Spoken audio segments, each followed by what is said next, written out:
Look up at almost any power line and you'll eventually see it. A row of birds, lined up shoulder to shoulder on a single wire, perfectly relaxed. And running through that wire, right under their feet, are thousands of volts of electricity. Enough to kill a person instantly. The birds don't care. Not a ruffled feather. So how are they fine? Most people land on one of two guesses. Either the wire is secretly insulated, wrapped in rubber, like the cord on a lamp, or birds have some special protection, thick scaly feet that don't conduct. Both of those are wrong. That high wire is usually bare metal, and a bird's feet conduct just fine. The real reason is a single rule about how electricity works, and it's not the rule most people think. Once you have it, you'll understand not just the bird, but why a squirrel 3 streets over can black out your entire neighborhood, and how a lineman can grab a live 500,000 volt wire with his bare hand and feel absolutely nothing. Here's the rule. Electricity does not flow just because a wire is live. It flows only when two things are true at once. First, there has to be a difference in electrical pressure, voltage, between 2 points. And second, there has to be a path connecting those 2 points for the current to travel through. Think of it like water. Water doesn't flow because it's sitting in a high place. It flows because there's a difference in height, a difference in pressure, and a pipe connecting the top to the bottom. No difference in pressure, no flow, even if there's a huge amount of water just sitting there. Now put the bird on the wire. Both of its feet are touching the exact same wire. That means both feet are sitting at essentially the same electrical pressure, the same potential. There's no difference between one foot and the other.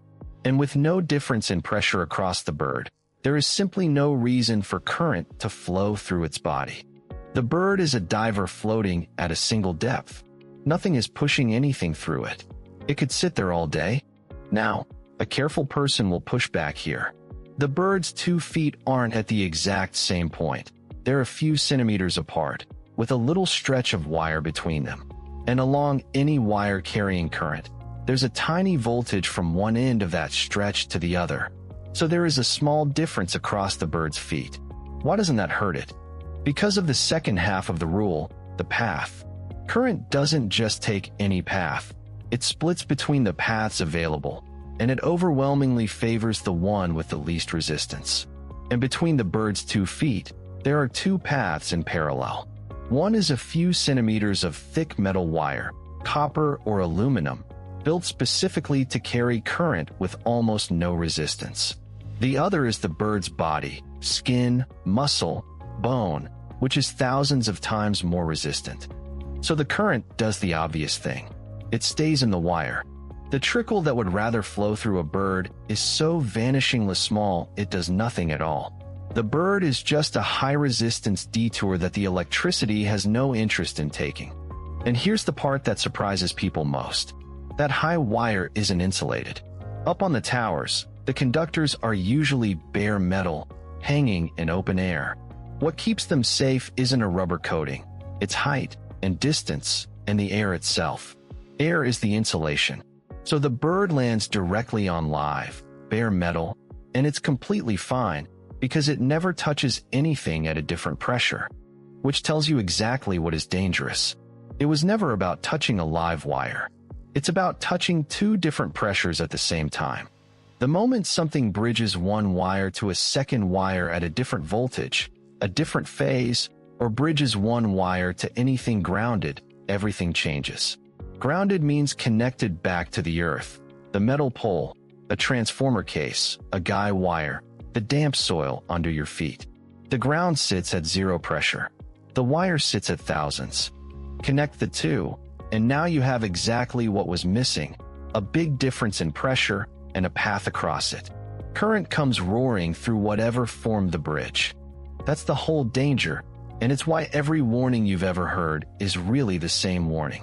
A person on the ground who touches a line, one hand at line pressure, feet at ground pressure, current straight through the chest. A metal ladder leaned near a wire, a wet kite string, a raised truck boom. None of these are dangerous because they're near electricity. They're dangerous because they connect the wire to the ground and put a human body in the middle. So now the birds sort themselves out. A little sparrow perches neatly on one wire, well within its own body length, touching nothing else. One pressure. Safe. But scale it up. A squirrel doesn't fly in, it climbs. Up the grounded wooden pole, across the grounded metal hardware, and then it reaches out and grabs a wire. In that instant, its body bridges the wire to the grounded pole, one pressure to another, with the squirrel as the path. And a big bird of prey, an eagle or a hawk, has a wingspan wide enough that when it spreads its wings to land, one wingtip can brush a second wire while the other is still on the first. Same bridge. Same result. These animals are electrocuted. And here's the part that matters for you. When they bridge those 2 points, they create a fault. A dead short across the line. The protective equipment senses that surge and trips the circuit open to stop it. So the animal doesn't just die, it takes the power out with it. And this is not a rare curiosity. Animals, squirrels above all, are one of the single largest causes of local power outages in the country. Utilities know it, and they spend real money on it. Plastic animal guards over the pole hardware, insulating covers on the exposed connections, wider spacing between the wires, special perches and diverters to keep raptors off the dangerous spots. A whole quiet corner of grid engineering exists just to keep wildlife from bridging the gap. Which brings us to the strangest sight in this whole business. There are linemen who repair transmission lines while the lines are fully energized, hundreds of thousands of volts, live, by touching the wire with their bare hands. Some of them do it hanging out of a helicopter. How is that survivable? The exact same rule. Before he ever touches the conductor, the lineman bonds himself to it. He wears a suit woven with conductive metal fiber, and he reaches out with a metal bonding wand and connects himself to the wire first, deliberately raising his entire body up to the wire's pressure. Once he is at the same potential as the line, there is no difference between him and the wire. And with no difference, there is no path and no current through his body. He can grip a 500,000-volt conductor and feel nothing at all. He has done, on purpose, exactly what the bird does by accident. He's made himself all one pressure. The only rule he cannot break is the same one that kills the squirrel. He must never, for one instant, become a bridge to something at a different pressure. It's the same reason that if you ever see a down line on the ground, you're told to shuffle away with tiny steps, feet together, because the voltage spreads out through the soil in rings, and a normal stride can put your 2 feet on 2 different pressures. So the birds were never protected. They were just consistent. Every part of them sits at one electrical pressure, connected to nothing else, and electricity has no interest in something that offers no difference to cross. The squirrel dies not because it touched the wire, but because it touched the wire and the pole. The lineman lives at 500,000 volts by refusing to be anything but the wire itself. It was never about being live. It was about being different.